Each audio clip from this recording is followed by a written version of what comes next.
Assalamu alaikum wa rahmatullahi wa barakatuhu. Welcome to today's Friday Reflections on this Friday, the 27th of August 2021.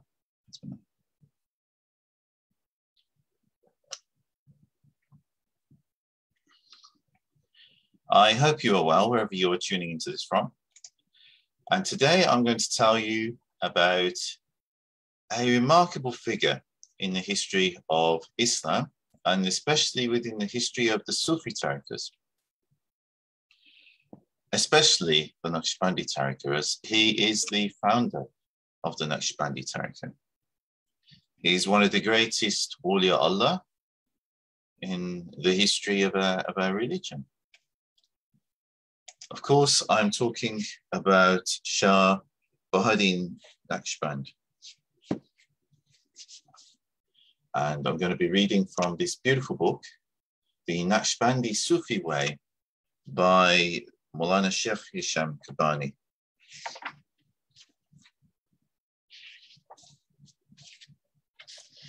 Bismillahirrahmanirrahim. This is on page 159 in this edition of the book. Muhammad Bahauddin Shah Naqshband. The turtle dove sings its lament at dawn and weeps. My tears disturb her sleep, and her tears disturb mine. When she and I complain, we understand not each other, but I know her grief, and she knows mine. Abu Hassan An-Nuri. Shah Naqshband was an ocean of knowledge that has no shore. Its waves were woven with the pearls of heavenly knowledge. He cleansed humanity with his ocean of innocence and piety. He quenched the thirst of souls with the water of his spiritual support. The whole world, including its oceans and continents, were within his grasp. He was a star decorated with a crown of guidance. He sanctified all human souls without exception with his holy breath. He adorned even the remotest corner with the secrets of Muhammadan Rasulullah. His light penetrated every dark layer of ignorance. His outstanding proofs cast away the least whisper of doubt from the hearts of humanity. His powerful miracles brought life to hearts after their deaths and provided souls with their provision for the spiritual realm.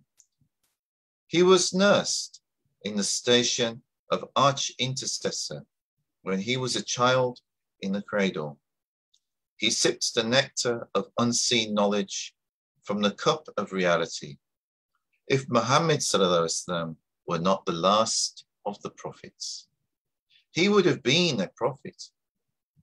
All praise to God for sending such a reviver of religion.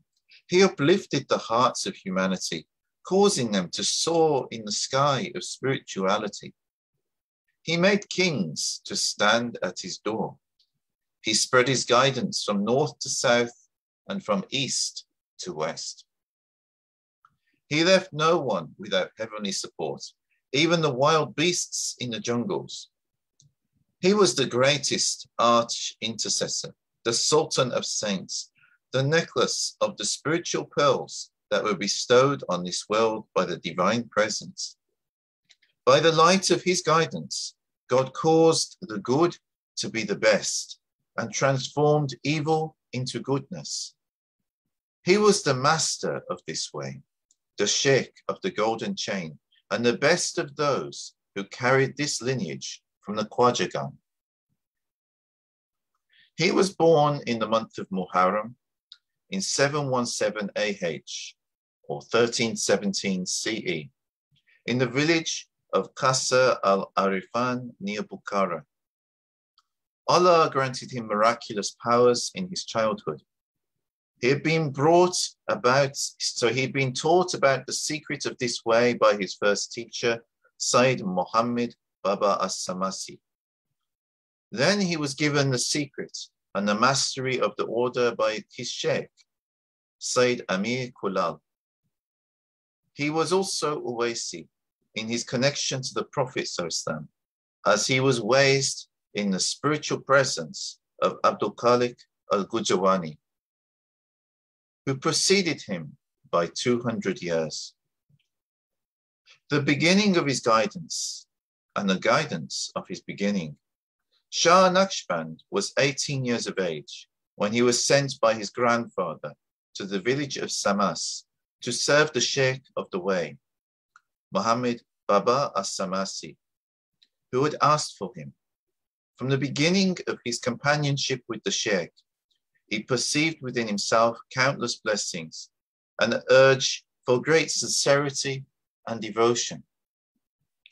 Of his youth, he relates, I would arise early, 3 hours before the dawn prescribed prayer, take ablution, and after performing the Sunnah prayers, I would go into prostration, supplicating God with the following prayer. O my Lord, give me the power to carry the difficulties and the pain of your love. Then I would pray the dawn prescribed prayer with the Shaykh.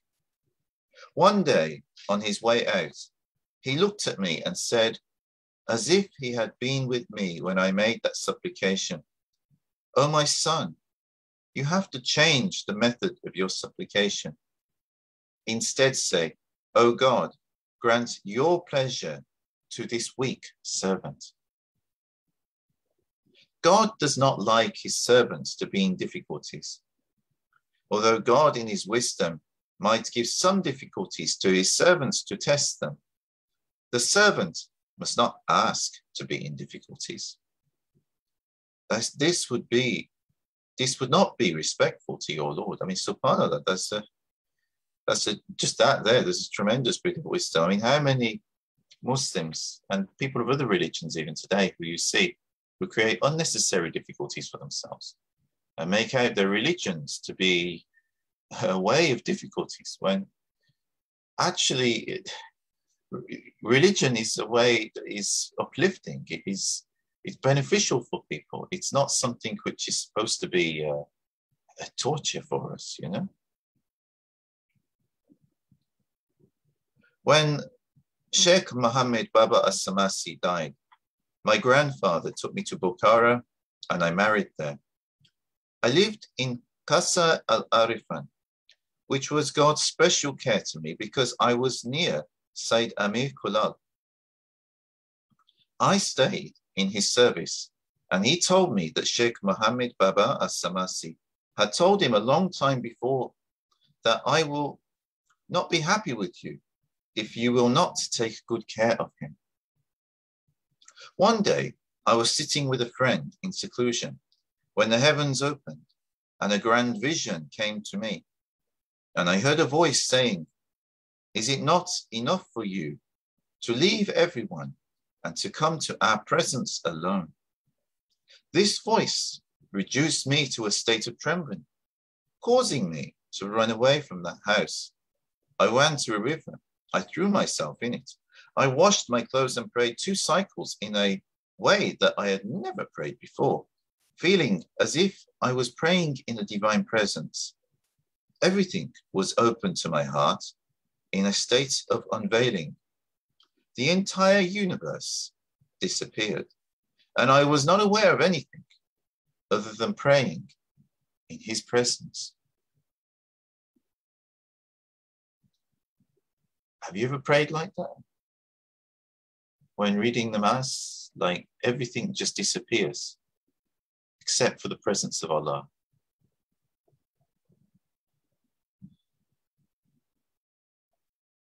I've had some wonderful experiences when praying, but like literally everything disappears and you're only in the presence of Allah. It's an indication of the state of the Shaykh, or of anybody who can relate that, who has experienced that.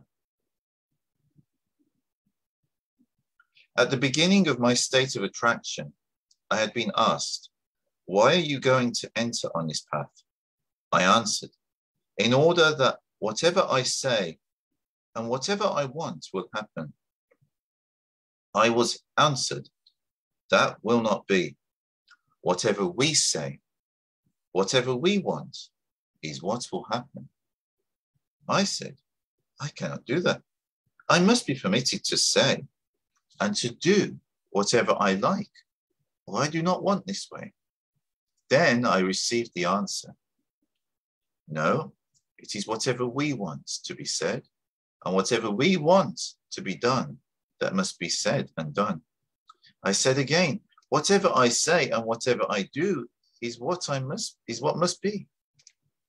Then I was left alone for 15 days until I was overwhelmed with a tremendous depression. Finally, I heard a voice, "Oh, Bahauddin, whatever you want, we will grant."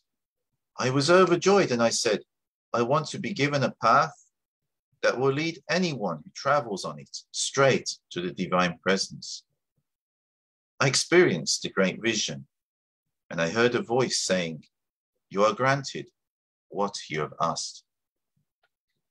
And indeed, subhanAllah, the Naqshbandi tariqah is one of the largest in the world. There's many branches of it in different countries, but it has become one of the largest Sufi orders in the world. On his progress and struggle to the way, Shah Naqshband relates, "One time I was in a state of divine attraction and in a state of absent-mindedness, moving from here to there, not aware of what I was doing. My feet were torn and bleeding from thorns when darkness fell. I felt myself attracted to the house of my Shaykh, Sayyid Emir Kulal. It was pitch black night, with no moon nor stars showing. The air was very cold, and I had nothing on but an old leather cloak. When I arrived at his house, I found him sitting with his friends. Then he saw me and told his followers, 'Take him out. I do not want him in my house.'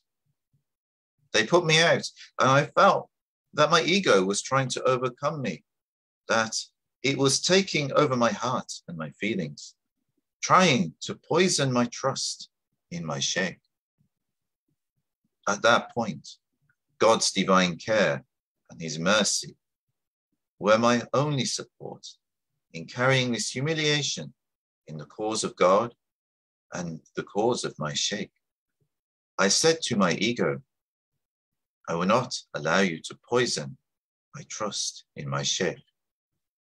I felt so tired and so depressed that I put the state of humbleness at the door of pride, placed my head on the threshold of the door of my teacher, and took an oath that I would not remove it until he accepted me again.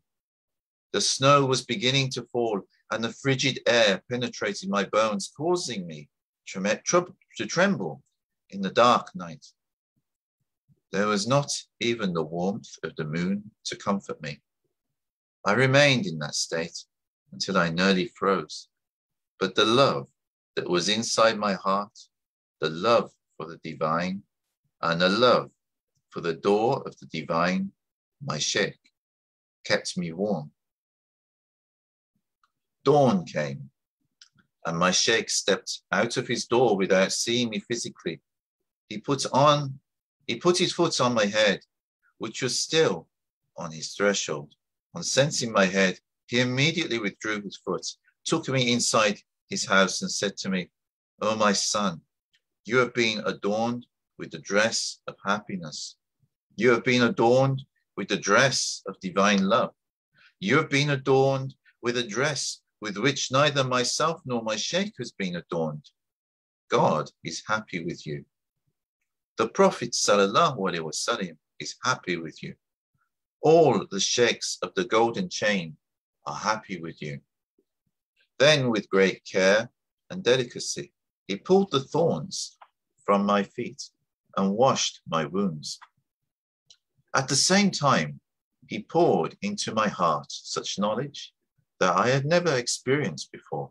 This opened for me a vision in which I saw myself entering into the secret of Muhammadan Rasulullah. I saw myself entering into the secret of the verse, which is the reality of Muhammad sallallahu alaihi wasallam. This led me to enter the secret of La ilaha illallah, which is the secret of the uniqueness of God. This then led me to enter the secrets of God's names and attributes, which are expressed by the secret of oneness of God. Those states cannot be put into words, but can only be known through taste, which is experienced in the heart. In the beginning of my travel on the way, I used to wander at night from one place to another in the suburbs of Bukhara. I visited cemeteries by myself in the darkness of the night, especially in the winter time, to learn a lesson from the dead. One night, I was led to visit the grave of Shaykh Ahmed al-Kashgari and to relate Surah Al-Fatihah for him. When I arrived, I found two men whom I'd never met before, waiting for me with a horse. They put me on the horse and they tied two swords on my belt. They directed the horse to the grave of Sheikh Mazdakin. When we arrived, we all dismounted and entered the tomb and the mosque of the Sheikh. I sat facing the Qibla, meditating and connecting my heart to the heart of that Sheikh. During this meditation, a vision opened to me, and I saw the wall facing the Qibla come tumbling down. A huge throne appeared. A gigantic man whom no words can describe was sitting on that throne. I felt that I knew him. Wherever I turned my face in this universe, I saw that man. Around him was a huge crowd in which were my shaykhs, Sheikh Muhammad Baba As-Samasi and Sheikh Ahmed Kulal. I felt afraid of the gigantic man, while at the same time I felt love for him. I had fear of his exalted presence and love for his beauty and attraction. I said to myself, who is that great man? I heard a voice among the people in the crowd saying, this great man who nurtured you on your spiritual path is your Shaykh. He looked at your soul when it was still an atom in the divine presence. You have been under his training. He is Shaykh Abdul Khalik al-Gujdawani, and the crown you see are the caliphs who carry his great secret, the secret of the golden chain. Then the Shaykh began to point to each Shaykh and say, this is Shaykh Ahmed. This is Kabir al-Ulia. This is Arif Birakri. This is Shaykh Ali Ramitani. This is your Shaykh, Muhammad Baba As-Samasi, who in his life gave you his cloak. Do you know him? I said, yes. Then he said to me, that cloak which he gave you such a long time ago is still in your house. And with its blessing, God has removed from your life many afflictions. Then another voice came and said, the Shaykh who is on the throne is going to teach you something you need while traveling on this way. I asked if they would allow me to shake hands with him. They allowed this and took the veil away, and I took his hand. Then he began to tell me about wayfaring, its beginning, middle, and end. He said, you have to adjust the wick of yourself in order that the light of the unseen can be strengthened in you and its secrets can be seen. You have to show constancy and you have to be firm in the divine law of the Prophet ﷺ in all of your states. You have to enjoin the right and forbid the wrong, and keep to the highest standard of the divine law. You have to leave the dispensations of ease, throw away innovations in all its forms, and make your Qibla the Prophet ﷺ's traditions. You have to investigate his life and the life of his companions, urge people to follow and to read the Quran both day and night, and to perform the prescribed prayers with all their supererogatory worship. Do not ignore even the smallest thing from what the Prophet ﷺ has shown us of deeds and good works. As soon as Abdul Khalik finished, his Caliph told me, in order to be assured of the certainty of this vision, he is sending you a sign. Tomorrow go and visit Mawlana Shamsuddin al-Ambikuti, who will be judging between two people. Tell him that the one called Al-Turki is right, and the other called Al-Saka is wrong. Say to him, you are trying to help Asaka, but you are mistaken. Correct yourself and help Al-Turki. If Asaka denies what you say, and the judge continues in helping Asaka, I have two proofs. The first requires you tell Asaka, "Oh Asaka, you are thirsty." He will know what that thirst means. As for the second proof, you must tell Asaka, you slept in adultery with a woman. She became pregnant. You had the baby she was carrying aborted. You buried the baby under the grapevines. On your way from Mawlana Shamsuddin, take with you 3 dry raisins and pass by your Shaykh, Sayyid Amir Kulal. On your way to him, you shall find a Shaykh who will give you a loaf of bread. Take the bread and do not speak to him. Continue until you meet a caravan, a horseman who will approach you. Advise and reproach him. He is going to repent and become one of your followers. Wear your hat and take the cloak of Azizan to Sayyid Amir Kulal. After that, they moved me and the vision ended. I came back to myself. The next day, I went to my house and I asked my family about the cloak that had been mentioned in the vision. They brought it to me and told me, it has been sitting there for a long time. When I saw the cloak in a state of internal weeping, a state of internal weeping overcame me. I took the cloak and went to the village of Ambikata in the suburbs of Bukhara to the mosque of Mawlana Shamsuddin. I prayed the dawn prayer with him, and then I told him about the sign which astonished him. Asaka was present, and he denied that Al-Turki was right. Then I told him about the proofs. He accepted the first and denied the second.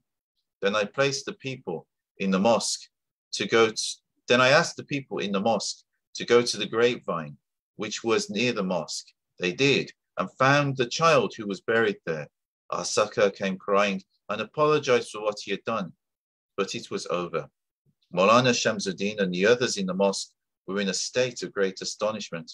I prepared to travel the next day to the city of Naqsh, and I had with me the 3 dry grapes. Mawlana Shamsuddin tried to detain me by telling me, I see in you the pain of longing for us and the burning desire to reach the divine. Your healing is in your hands. I answered him, O my Shaykh, I am the son of someone else, and I am his follower. Even if you offer to nurse me from the breast of the highest station, I cannot take it, except from the one to whom I gave my life and from whom I took my initiation. Then he kept quiet and permitted me to travel. I moved on, as I had been instructed, until I met the Shaykh, and he gave me a loaf of bread. I did not speak to him. I took the loaf from him as I had been ordered. Then I met a caravan. They asked me where I was coming from. I said, Ambikata. They asked me when I had left. I said, at sunrise. They were surprised and said, that village is miles away, and crossing that distance would take you a long time. We left that village last night and you left at sunrise, and yet you have reached us. I continued on until I met a horseman. He asked me, who are you? I am afraid of you. I told him, I am the one on whose hand will be your repentance. He dismounted his horse, showing complete humbleness to me, and repented and threw away all the wine that he was carrying. He accompanied me to my Shaykh, Sayyid Amir Kulal. When I saw him, I gave him the cloak. He remained silent for some time, and then he said, this is the cloak of Azizan. I was informed last night that you would be bringing it to me. I have been ordered to keep it in 10 different layers of covering. Then he ordered me to enter his private room. He taught me and placed in my heart the silent dhikr. He then ordered me to keep that dhikr day and night, as I had been ordered in the vision of Shaykh Abdul Khalik al-Gujrawani to keep to the difficult way. I kept that silent dhikr, which is the highest form of dhikr. In addition, I used to attend the company of the external scholars to learn the sciences of the divine law and the traditions, and to learn about the character of the Prophet ﷺ and his companions. I did as the vision told me, and this resulted in a big change in my life. All that Shaykh Abdul Khalik al-Gujrawani taught me in that vision bore its blessed fruits in my life. His spirit was always accompanying me and teaching me.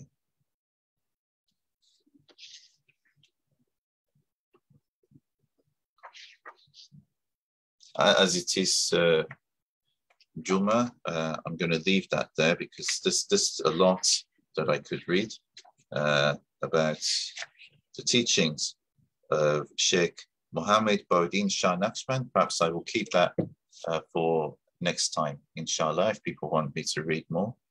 This was from the Naqshbandi Sufi Way, beautiful book from Mawlana Shaykh Muhammad Hisham Kabbani, one of the great Al-Sunnah scholars and Sufis of our time.